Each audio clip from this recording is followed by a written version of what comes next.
Hi Isabel, Hi Dan. how are you? Yes, good, thank you. Jolly good. Thank you very much for joining me today. Yeah, and you're well? Very well, thank you. Yes, very well indeed. Looking forward to the chat today. So we have Isabel Varey, Housing Director or Customer Experience Director, sorry, from Stonewater. And today we're going to be talking a little bit about Stonewater, the operating model that you've designed and implementing now, and also just to get a feel for how Stonewater have adjusted during the pandemic and what things look like now moving forward. So again, thanks very much for joining me today. Just for the people that don't know you, Isabel, if you could just give a very brief overview of your experience and your role within Stonewater. Yeah, well, thank you for that introduction, Dan. So, I've worked in housing my whole career and have worked at a few different housing associations and local authority. And then for the last year, just over a year now, been at Stonewater as a customer experience director, like you say. And it was right at the start of lockdown, really, that I took on fully the housing management portfolio. So sort of Stonewater's frontline housing operations and everything that comes with that. And then we've got portfolios for our lettings and arrears functions, and a separate directorate as well that look at that have oversight of retirement living and supported housing. So it's everything else bits. Yeah, good stuff. So how long have you been with the organisation now? Yeah, so I started last September. So just over a year. And a lot's been done in that year, I hear. A lot has been done in that year. Accelerated by the pandemic for certain, as is the case with lots of housing organisations and generally everywhere, that lots of changes have moved fast. Yeah, and just give us an idea of the culture at Stonewater, because certainly from our conversations and other of your colleagues in the business, it sounds like there's a real culture of creativity and innovation where, people are given, that kind of autonomy to try new things and try new ways of working. So can you just give us a flavour of what the culture's like at Stonewater? Yes, that's really right. There is an ethos of permission to have a go, try things out, see what works, make changes, and we're just trying to work together all the time to get that balance between the sort of fast-paced operational iterations of change and the fact that so many of our frontline are delivering lots of innovation, and then just getting that balance with the program delivery approach so that we can achieve some of that big scale change and bring in larger IT infrastructure projects and have these two things working hand in hand and really complementing each other. So the sort of fast paced moving change that's really being driven by people at all levels in our organisation, and has offered some real opportunities for leadership from our frontline people to come up with really interesting solutions that are driven by the customer and have kind of insight into customer and how we can best meet their needs. So it's very exciting. It's not always easy to keep track of everything, and that's we've got a really strong program delivery approach now to help with that. However, it's worth it. Yeah, and how was that transition? If we think back to lockdown round one, back in March, April time, how did the business make that transition? What are your kind of takeaways from that? Yeah, so that's a really interesting point, because at that moment we did change our operating model quite radically to move from our patch-based housing teams to a national model that could take inquiries as they came in from anywhere in the country and provide a response that would meet the customer's needs, recognising that staff in any one location in the country could be self-isolating, could be not working because of illness or other caring duties, and that in a world that was suddenly very hard to predict, we wanted to put ourselves in the best position as possible. However, to create that big change quickly, it did suddenly feel like things for a while had become more directive, and that people, our front lines, were just trying to cope. So that space for innovation, although we'd just done a very big change, and it felt, that felt really good, and we'd been allowed to just do that, and given that permission from our executive to make that happen.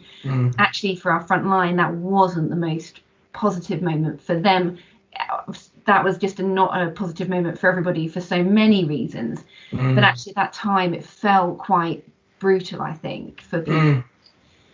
They were working in this new way, hadn't yet got to grips with what it would mean. Of course, we were still learning as the leadership team about what that was going to produce and what we would learn from that. So it was very interesting, and what we've seen is that innovation from our frontline come back in now. It's that actually we've created the space again for people to come up with their problem solving and to bring their own ideas and voice, and people have got just the space in their heads again. So although we now are in this second lockdown, actually it's not that same shock to the system. It's not quite the same in that sense, and we've not had to do that huge operational shift just to kind of survive the moment. So, we're seeing some really good work now coming.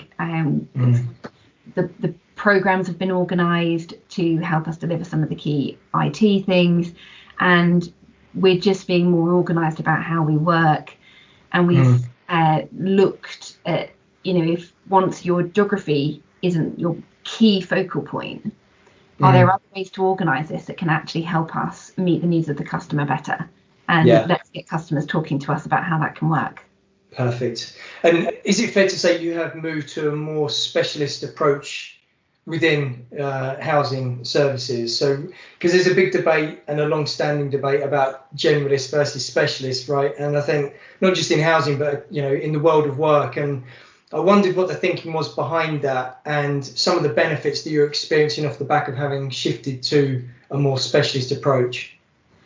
Yes, absolutely. So we have to create a model that could respond nationally to customer demand as it was arising, and in this way where we weren't sure how we were going to be able to predict that. We rather than having a geography as a focal point, we've tried to look at our those sort of more functional specialisms.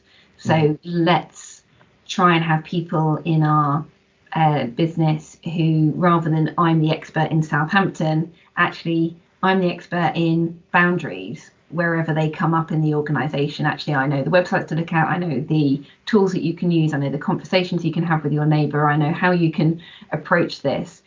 And let's try and work out how our systems and the technology that's out there now, and the map software, things, whether it's basic kind of Google Maps or other more sort of bird's eye view things, how can we take that local knowledge so we don't lose the local response, lose the local sensitivity, but actually the person you're talking to in our company is the best person able to solve that issue for you. So it may mean that you talk to more than one person if you have several issues.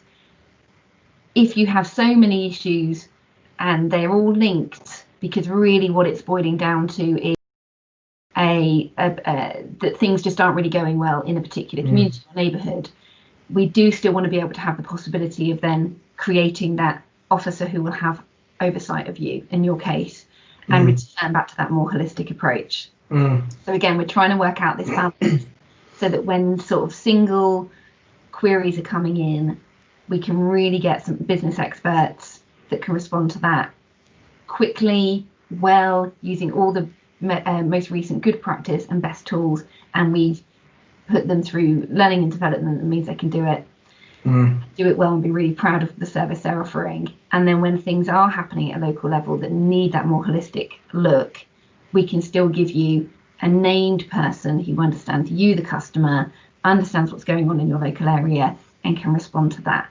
So it's working out that balance. So it's not saying that specialisms are better than generalists. It's saying that as a national organisation, with that very unique makeup that Stonewater has, we're going to try this balance of both and see what we can achieve, and see how that model can again give our colleagues and frontline staff the freedom to be innovative in both those spaces, in becoming experts at one thing, but also still having that local presence. Yeah. And I think for the individual in that specialist function, it's the balance of they acquire really in-depth knowledge of that area. But then as the employer, how do you also give them variety at work? And also, how do you then ensure that there is a breadth of knowledge and the breadth of skills so that they can adapt if you change direction? So when you've thought about this, what just touch on how, where you got to with that. Yes, really good question. And it's something we've thought about a lot. And where we are moving to is really this idea that all your roles are general roles that you may use in a specialist way at a point in time. However, what you don't want to lose is that ability to ask someone or develop a role with somebody to work in a different way because of new demand that's coming in, or because actually now this thing that we had you specializing in, you've done so well and solved it and brought in all this IT and innovation and robotic process automation and DocuSign's there now, and we've got the customer portal. We don't need you as much to be doing that. Come and solve this. And how can we actually be really building into these roles that idea that there is some fluidity of movement across the different business problems that you've got, that you're focused on what's the thing that matters most to our customers that we've not yet solved in the best way, that we've still got work to do, and let's get our people really focused on that. So as we see this digital innovation come in, then let's make sure that our customers are using that and that we are promoting that, and so we can then get our people working on these other things. So it's we want to keep encouraging that fluidity, that moving around, people trying different ideas, bringing their strengths to problem that we've got. So it may be that we're asking you to really think about waste disposal and bins right now, because we've the strength that you've got is the bit of problem solving that's just needed right at that moment. But once you've done that, actually it's going to be about implementing a digital solution, and that's not your thing, but it is this person's. So let's get you going doing your problem solving thing on trees or parking or noise issues. And let's get people so their strengths are meeting again those business needs. And if we're all talking and we're all understanding this movement and we're celebrating it, hopefully that can be a really positive career story for people as well. Absolutely. And when you think back to the transition and the transformation program you've been on, what do you put some of that success down to? When you think about some of the core components of getting transformation right, because it quite often doesn't go to plan, does it? And there's lots of learning, and when you unpick it, there's lots you can take away. But what would you put the success down to, and what would you say the kind of one or two key learns from the whole thing have been? So the moment where it started to feel more like a success since the beginning of lockdown was where we created more explicit space at the front line for that leadership, and we actually created a set of interim roles that we called peer leaders for our housing our housing management staff to express an interest in and take a leadership role from the front line in a more formalized way that allowed them to take some of the problems that we were, challenges that we were facing in responding to the pandemic and reorganizing how we worked, and to bring their ideas and to own it and to talk about it and to bring their, to bring themselves to it. What we'd had was a disconnect, because that moment in, that lockdown that sort of seems long ago, but also like yesterday, it's such a big thing. Yeah. We did get, everyone was working so hard. That disconnect. So I think getting this reimagined now and driven by the officers who are connected to our customer, because they're the voice the customer hears. They are the people delivering this service. They've needed to own and drive it. Without that, it couldn't have, we were going to struggle to move forward in the positive way that I think we are seeing now. So that's been really part of the story. And then the other part is an absolute kind of coming together with our digital teams internally and our systems teams, and some real hard work to understand how the kind of business problems as we'd been articulating them before lockdown, how they've shifted, and they've shifted massively. Our systems guys to work really hard with us to understand how have they shifted, and how is now. See, we're trying to solve really different problems now. Before lockdown, I was talking about how do we know where people are so that we aren't sending 2 officers to turn up at the same location, so that 2 people haven't spent an hour and a half to travel somewhere where they didn't need to. How can we make this sort of national picture of Stonewater, where lots of people are spending lots of time in their cars, and we have very high mileage? How can we try and solve these efficiencies, but also better stories for customers in terms of joined up thinking across the different needs that they have? How can we be making the best use of our contractors on site? And some of that is still really relevant. Some of it isn't really relevant at all in the same way. And so getting, really, really totally reimagining the digital things we're trying to solve, and how digital solutions. I mean, DocuSign, we brought in DocuSign for sign-ups and did that at the start of the first lockdown, and that's been huge. And now we're seeing its potential, and we're bringing it in different ways that can, based on what we learned from doing that, and based on how we've seen our ability to work virtually, that's just changed so much. So we're looking at using that for things like witness signatures, signatures for witness statements in some of our antisocial behaviour cases. And it really changes. Well, then if you can get the signature virtually, actually we don't need to be on site with you. And if that's quite